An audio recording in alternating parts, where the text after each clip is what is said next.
So hello, my name is Joshua Dunn, and this is Mindful Sports Experience, and I'm sitting with Kellie Walsh. Right. Kellie Walsh is a meditation teacher, and she, for the first time, had a experience with Think, Breathe, Act. Right. So we did Think, Breathe, Act with putting, Right. and we related putting to time and breathing and emotion when it came to your dad. Exactly. Yes. So Kellie, tell us a little bit about yourself first, and then I'll ask you a few questions. Okay, great. Well, like you said, my name is Kellie Walsh, and I'm founder of the Divine Hive, which is a group of like-minded individuals. It's a platform for meditation and workshops, and it's kind of grassroots right now. It's just starting off, but I've been a meditator my whole life, and very seriously active in the last 10 years, and I spend every morning meditating. I'm very connected to the breath, so it was very interesting to be able to take it off the mat, as they say, and then apply breath mindfulness to actually, like, putting or a physical act. So that's. So if you can remember any time in your life, when was the last time you held a golf club and actually attempted to do something like this? My father was a really big golfer. Growing up, he actually worked at a country club, and his life was really golf. It was quite a passion of his. So I used to play around with him when I was younger, but the last time I actually golfed was probably like 15 years ago. I went with my cousin and her husband and did 9 holes, and it was a horrific experience. It wasn't good. Because it was very frustrating. It was very frustrating, and it just the 9 holes seemed to take forever. And I think you would probably, if looking back at it now after having this small experience, do you think that you had any mindfulness? No, not at all.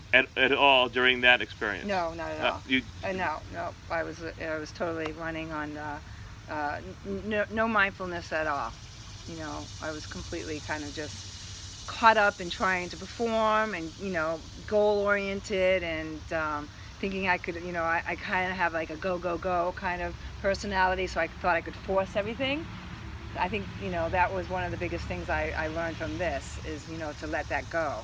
Right. So we started with first few putts were extremely fast and extremely forced. Right. And if you notice, I didn't give you any instruction either than the best players in the world do the same time every single time. Right. And here are 4 putts of different distances. Right. Go ahead and try to make them in. There was no pre-discussed way of doing things. And I honestly believe that in teaching, if you give a player or a student more information, and I think this goes to anything, this isn't about putting, this is just about, you give them more information than they need, and more and information that they didn't ask for, it is more harmful than beneficial. Yeah, I would agree with that completely. So I gave you a goal. I gave you I gave you a specific task. So it was very simple oriented, and there was no judgment in how you had to perform this task. The task wasn't to make 4 putts in a row. In fact, I never said that you needed to make these putts. Right. No, you did not. In my head, I thought, because being very goal-oriented, I think we're raised that way. In my head, before we even started this, I felt that was the goal. Why? So talk more about that, because that is key to everything. So what did you bring to the situation? I brought my own expectations. I brought my, from my experience with my dad and him. I remember, him, we had a long corridor from the kitchen to the bedrooms, and he used to putt back and forth all the time, whenever he had time off, and he was so goal oriented to make sure it went in. And I didn't know back then if his stroke was perfect or not, but for me as an observer, I saw his goal was to get the ball into the hole. So when I came here, that was my preconceived notion of that was success. Ooh. Yeah. That's huge. That's a big statement. Did you hear? Yeah, I did hear myself. Well, and success putting leads to success in life and relationships and everything, and that's why mindfulness is so important. Right. Off the mat. Right. And what you're doing is, this was a great experience. Right. Yeah. Yeah. So the next instruction that I gave you was only to feel the sensation of being slower. Right.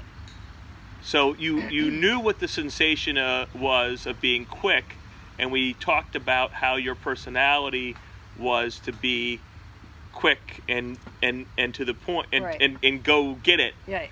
And the only instruction that I gave you was to be slower. So you went slower on your backstroke.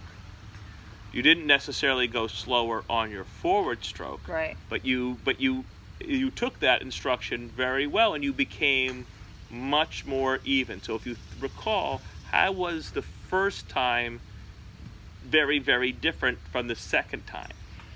Well, the second time, the first time I was really unconscious in the way I was shooting. Like I said, goal-oriented. Success was getting the ball in the hole. When you gave me the advice on slower and connecting to breath and time, I could really resonate with that, being a meditator. So, and it was easy for me to take the inhale and exhale and really kind of slow the backswing. And I think maybe I slightly went unconscious for the forward swing. Maybe that was faster.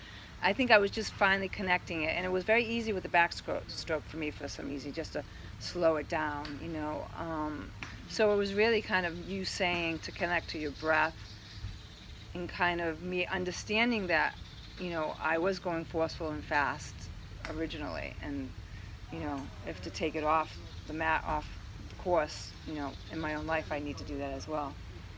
So, That's a big one. That's a yeah, big statement. of course. That's a big statement Yeah, as well. I know, it's something I work on every day. So I gave you an instruction to be slower overall. You were able to attempt to be slower on the backstroke. That gave you a little bit more success.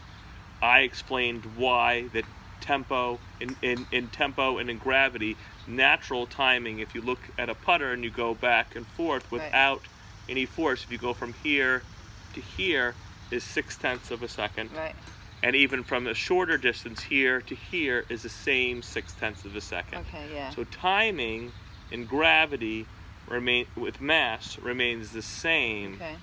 And not that the putting stroke should be wholly gravity oriented. It has to work in unison with the body. But the more that you can find a frequency to yourself,